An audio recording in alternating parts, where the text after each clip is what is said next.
Okay, presumably there's some case from the Court of Military Justice. It had to do with a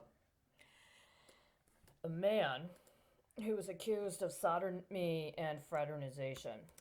Okay? Now, it is possible that somebody just came up with that reference as an act of slander. It is possible.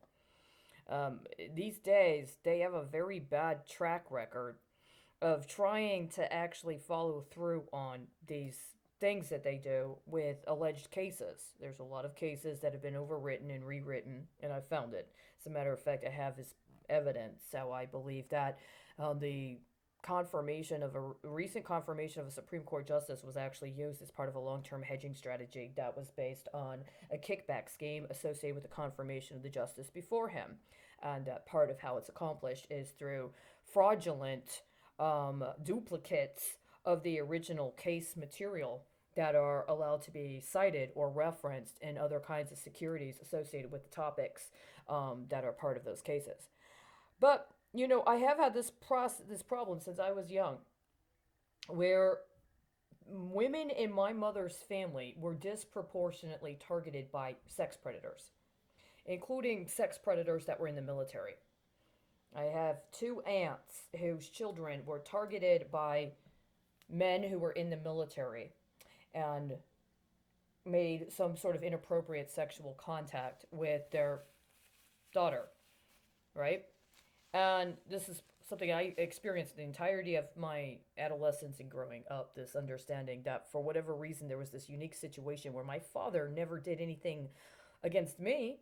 He never did anything against my sister, but for whatever reason, all of the women in my mother's family, except for her, ended up with men that went after the girl child.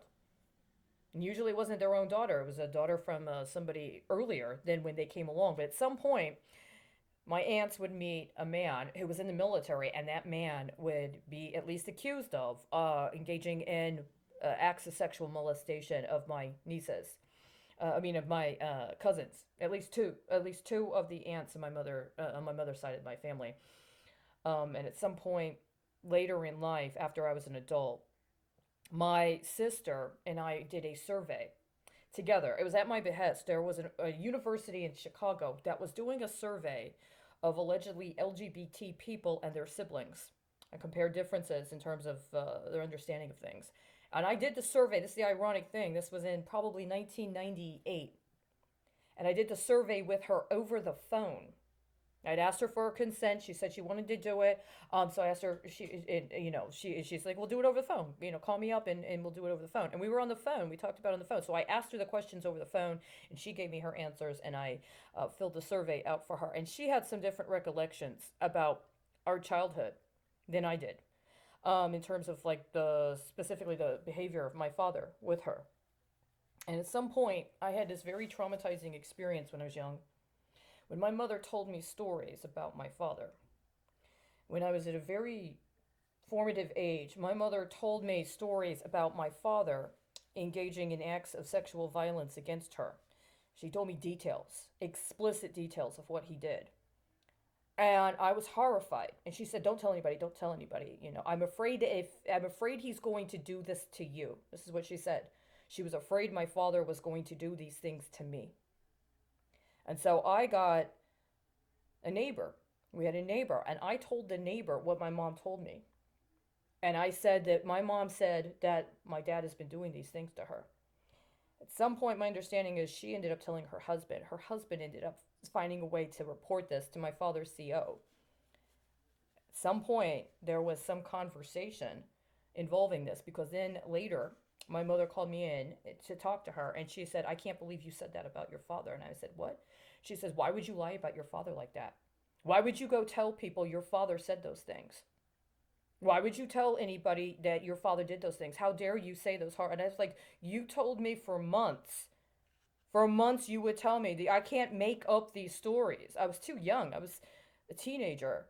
It was like maybe 14, 15. She was telling me graphic stories about graphic sex acts. I couldn't have even made them up. I had no cognizance. I had no way in my mind to even imagine these things. And she would tell me when I was giving her her medicine, right? And then all of a sudden, somebody called in my mom, and there was a conversation. My understanding is she had to go meet with somebody that had gotten back to my father's CO with these accusations. And then all of a sudden, she's saying, "You lied about your father. And I can't believe you would say these terrible things about your father." And it completely destroyed my relationship with both my mother and my father, because I spent a good 6 months hating my father. I really thought my father was this violent sex predator who was assaulting my mother, and I couldn't bear not telling anybody. And when I told somebody, then all of a sudden my mother's like, "I never said those things. You made them up. Why did you make up these stories about your father?" So I never really recovered my relationship with either my mother or my father after that. Now, if I'm correct, I mean, the information that's currently available says the United States versus Lovejoy, which is cited as a case from the Court of Military Justice from 1970. So that would have been before I was born, and it would have been before my mother and my father were married. And my mother's maiden name is Lovejoy. And the maiden name that would have been, or the name that would have been for all of my girl cousins that would have been of concern, would have been Lovejoy. Nobody ever thought it was relevant to bring this to my attention at any point in my life. Ever. To this day. I only met my grandfather once. There were all kinds of stories that the women in my mother's family would tell about sexual violence. Sometimes involving members of their family.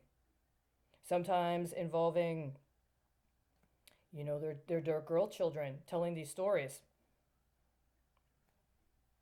I've been living for the last 10 years with this recurring effort to accuse me of engaging in inappropriate sexual activity with minors, which has never happened.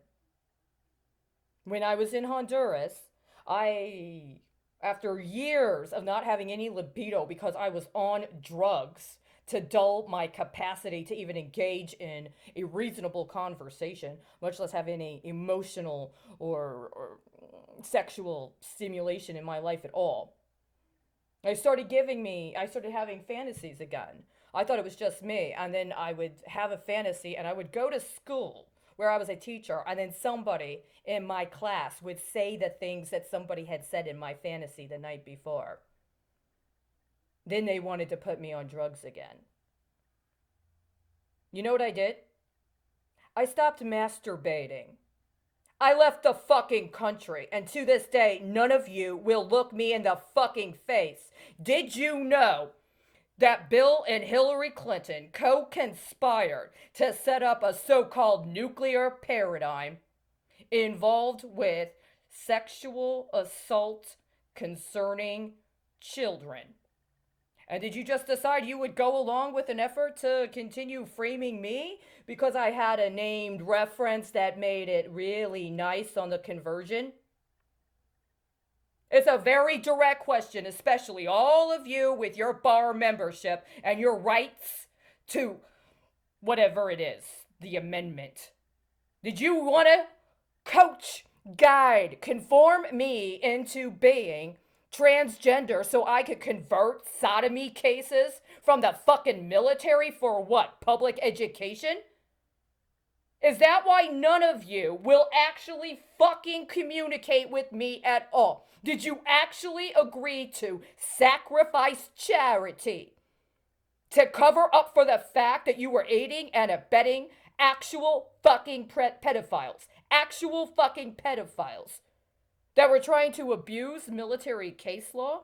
See, as much as you might want to talk about LGBT rights in this country, you've also screwed with people all over the fucking world that are actually fucking sexually tortured, including by the fucking military. You didn't think it was important to make a distinction and to actually confront it? Did you just think you would hem and haw and hedge on maybe 25% or 40% of the truth in order to get what you wanted for your narrow and select community? It really sounds like that's what you did. And I think you just expected me personally to be dead by now, and everybody else in my actual literal fucking family to be dead now. My mother's dead. They murdered my mother. My grandfather's dead. They murdered my grandfather. You know who murdered them?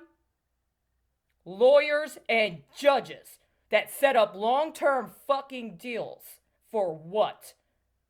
How fucking hard would it have been to say, well, we have information about something that might explain some things, and we have access to resources you don't have right now.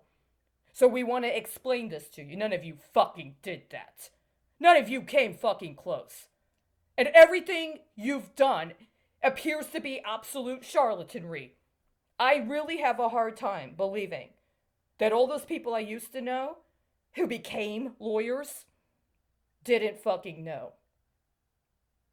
Because the only reason you would refuse to talk to me is that you did know.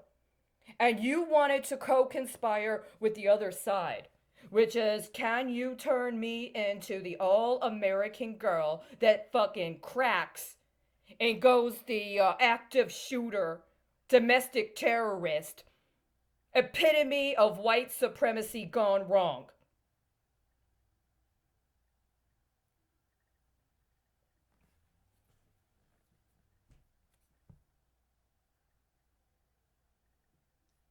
What are you going to do now? The cat's out of the fucking bag. Not only is the cat out of the fucking bag, but apparently this bond, if I'm correct, and unless this is another misrepresentation on a website that also, by the way, has information about a so-called decision rendered in my case that was 100% completely fucking fraudulent because the person who wrote it should never have inserted her named reference in the fucking way, speaks to events that occurred when I was of the age that bond you guys are flipping now for new bonds occurred. The story was she had 6 brothers. Her family were truckers. Her father was a trucker. Her mother had died. She had 6 brothers. And one of them committed suicide one night. Or rather, one of them was involved in playing Russian roulette. There was alcohol involved. He lost. She lost it after that. She left school. I never saw her again. She has the same last name as the subject of this other case. And the dates fit. Yeah. Russian fucking roulette. How long did you guys think you could keep it up?